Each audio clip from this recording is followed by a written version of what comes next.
नमस्कार विद्यार्थी मित्रों।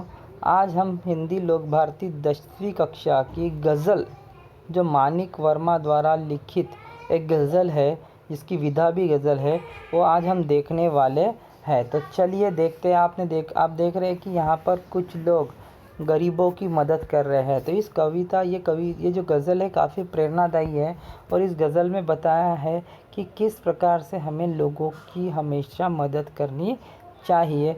तो हम चलते हैं कविता की ओर। ठीक है। तो सर्वप्रथम हम देखते हैं जो गज़लकार है उनका परिचय देखते हैं मानिक वर्मा जी का। मानिक वर्मा, उनका जन्म 1938 उज्जैन मध्य प्रदेश में। जैसे मैंने आपको इसके पहले भी बताया है कि हिंदी के ज़्यादा से ज़्यादा जो कवि है या लेखक है, साहित्यकार है, ये सभी जो है ये मध्य प्रदेश या उत्तर प्रदेश से संबंधित है। क्योंकि आपको पता है कि उनकी जो हिंदी भाषा या उर्दू भाषा पे जो उनकी पकड़ होती है वो काफ़ी ही ज़्यादा मशहूर होती है। उनकी जो लहजा है बोलने का वो काफ़ी प्रभावी होता है और उनको उसका गाढ़ा अभ्यास भी होता है। तो हम उनका परिचय देखते हैं। हास्य व्यंग्य के माध्यम से के सशक्त हस्ताक्षर मानिक वर्मा जी वाचिक परंपरा में प्रमुख स्थान रखते थे। काफ़ी सशक्त ऐसी वो साहित्य लिखा करते थे और हास्य व्यंग्यात्मक मतलब बड़े हंसते ही ढंग से वो दूसरों पर टीका टिप्पणी करते थे। मतलब वो बहुत ही सशक्त, मतलब प्रभावी ढंग से, मतलब आपको लगेगा कि वो मतलब अपने साथ मजाक कर रहे हैं। मजाक करते करते ही वो अपना जो टीका है वो हम पे करते थे। मतलब टीका यानी वो आपका जो गलती है उसको बताते थे। तो ये वो अच्छा कार्य करते थे और ये कार्य वो काफ़ी सालों से करते आ रहे थे। आपके व्यंग्य बड़े धारदार होते। धारदार यानी अपने दिल को चुभने वाले। अगर आपको किसी ने आप गलत काम कर रहे और उस पर आपको किसी ने बताया या तो आपको कैसे लगेगा, आपको कोई बताता है तो आपको ख़राब लगता है। तो बड़े धारदार पद्धति से वो अपने व्यंग्य बताते थे। आपकी गज़लें बहुत ही प्रेरणादायी है और जो भी गज़ल लिखते थे वो काफ़ी प्रेरणादायी होती थी। उससे हमें कुछ ना कुछ संदेश मिलता था और हमें आगे बढ़ने में बड़े ही प्रभावी ढंग से, शक्तिशाली ढंग से आगे बढ़ने में मदद होती थी। तो उनकी कुछ प्रमुख कृतियाँ हैं। गज़ल मेरी इबादत है, इबादत यानी पूजा है। आखिरी पत्ता, आदमी और बिजली का खंभा, महाभारत अभी जारी है, मुल्क के मालिकों जवाब दो। ये उनकी कुछ प्रमुख कृतियाँ उन्होंने अपने कार्यकाल में लिखी है। अभी हम पद्य संबंधी बातें देखते हैं।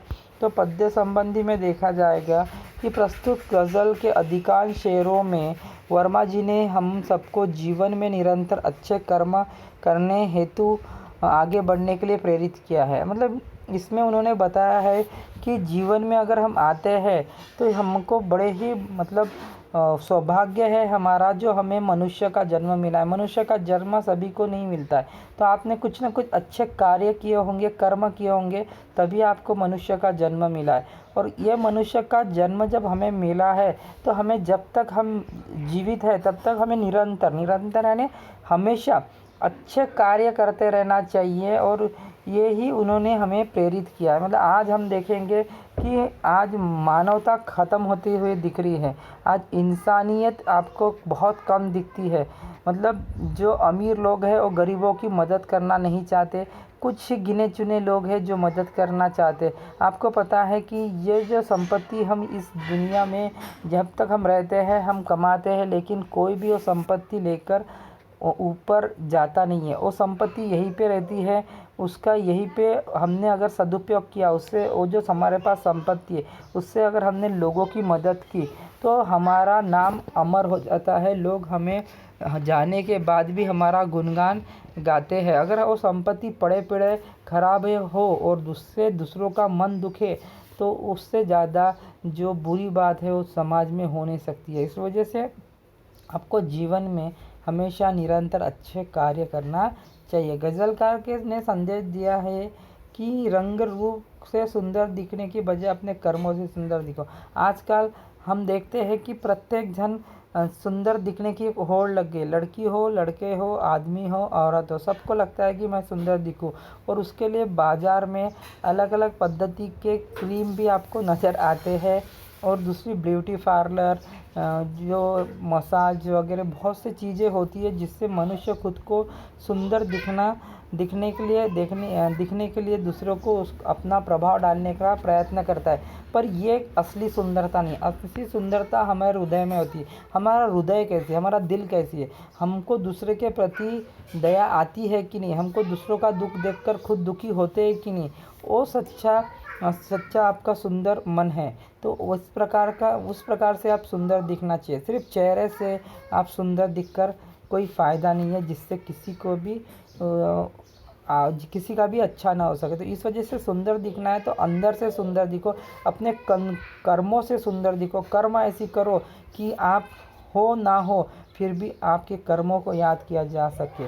तो यही है, क्योंकि जीवन में हम आए हैं तो सही में लोगों की मदद करना चाहिए हमारे द्वारा।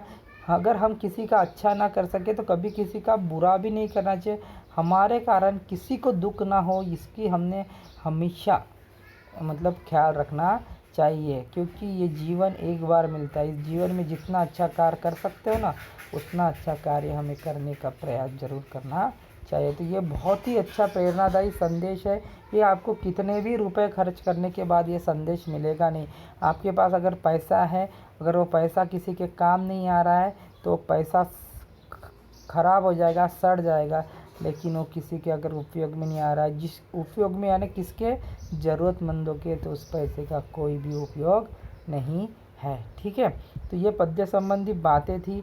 अभी चलिए हम पद्य संबंधी बातें तो पढ़ चुके हैं, तो अभी हम जो कविता गज़ल है उसकी ओर बढ़ते हैं। तो गज़ल में हम सबसे पहले देखते हैं तो पहली जो ये है लाइन है, पंक्तियाँ, आपसे किसने कहा स्वर्णिम शिखर बनकर दिखो। शौक दिखने का है तो फिर नींव के अंदर दिखो। स्वर्णिम यानी सोने के समान चमकने वाला, सुनहरा, सोने के समान चमकने वाला। ठीक है, स्वर्णिम। तो वो कहते हैं कि गज़लकार कहते हैं कि आपको किसने कहा है कि स्वर्णिम शिखर बनकर देखो। आप यहाँ पर देखो, ये जो है ये शिखर है, ये कितना सुनहरा कलर का है, कितना सुंदर दिख रहा है।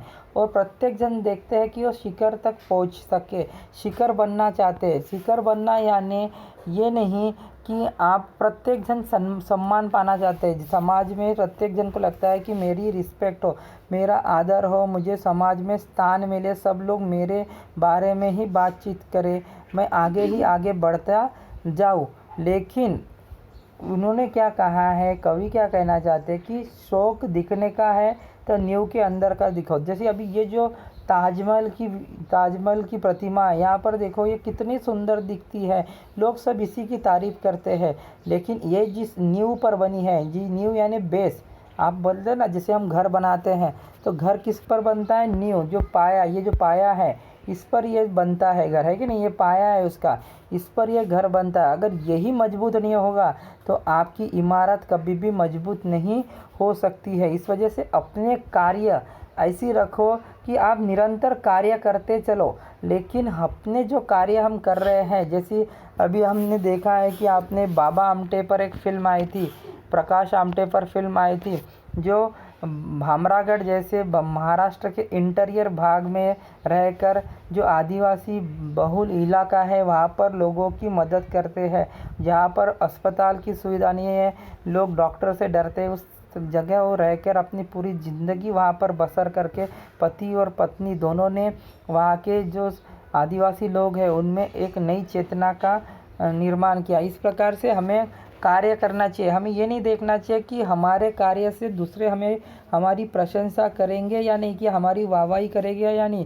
क्योंकि हम क्या सोचते हैं, हम कुछ कर रहे हैं तो हम आजकल देखिए कि हमने बहुत बार देखा है कि हम स्कूल में भी देखते हैं, वृक्षारोपण करना है, एक पौधा हाथ में पकड़ते हैं और 10 जन फ़ोटो निकालते हैं। स्वच्छता करना है, झाड़ू हाथ में पकड़ते हैं, जैसे पकड़ते हैं, फ़ोटो निकालते हैं, हो गई स्वच्छता। तो इस प्रकार से हमें दिखावे की ओर बढ़ना नहीं है, हमें प्रशंसा के बारे में नहीं सोचना चाहिए। हमें निरंतर अपना कार्य किसके समान करना चाहिए, नींव के समान। किसके समान, नींव। जो नींव कभी भी ये नहीं सोचती है कि मेरे ऊपर जो बिल्डिंग बनेगी वो मेरे कारण सुंदर दिखेगी, वो उस प्रकार से हमें अच्छा कार्य हमेशा करते रहना चाहिए, प्रशंसा की हमें सोचना नहीं चाहिए। ठीक है, समझे। हम आगे देखते हैं दूसरा।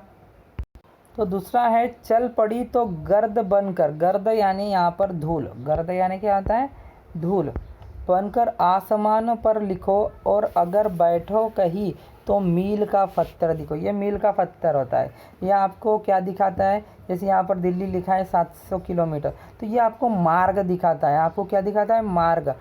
तो कहते हैं कि चल पड़े, अगर आप अपने मार्ग पर अपने मंजिल की ओर बढ़ रहे हैं, आप अपने मंजिल की ओर बढ़ रहे हो, तो उस प्रकार से बढ़ो कि जैसी आसमान पर अपना नाम लिख दो। इतनी आप प्रगति करो कि आसमान पर अपना नाम लिख दो। जैसे जिस प्रकार से बहुत आंधी आती है तो सब तरफ क्या होता है, धूल ही धूल उड़ जाती है पूरी। नीचे से यहाँ पर आप देख रहे हैं, नीचे से ज़मीन से आसमान तक सब तरफ धूल ही धूल नज़र आती है।